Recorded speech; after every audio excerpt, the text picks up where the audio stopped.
What's up? Welcome to your 10-minute ab finisher. This is a real quick ab workout that you can add on to any other full-length workout if you're looking to really target the core and set those abs on fire. You don't need any equipment for this one. All you need to do is clear some space and follow along. We're diving in right now.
You got me feeling, you got me feeling alright.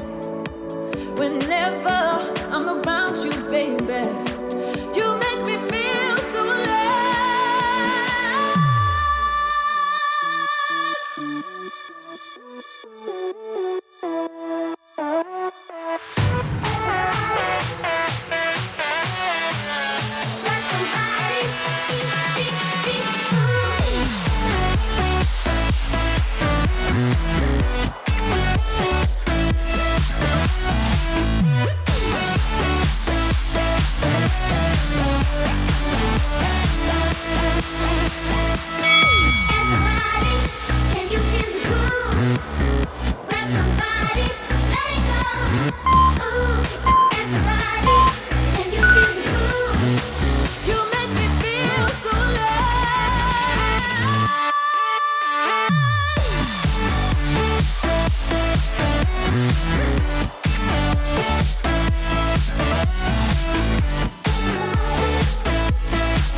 Nice work, team. Your ab finisher is complete. I hope you enjoyed today's workout, and I hope you find these quick little finishers useful when you're really looking to target certain muscle groups and add on to your regular workouts. Let me know what you thought of this one, and let me know what kind of workout you want to see next. Before you leave, don't forget to hit that subscribe button and turn those notifications on. Now rest up, enjoy the rest of your day, and I'll see you at the next one.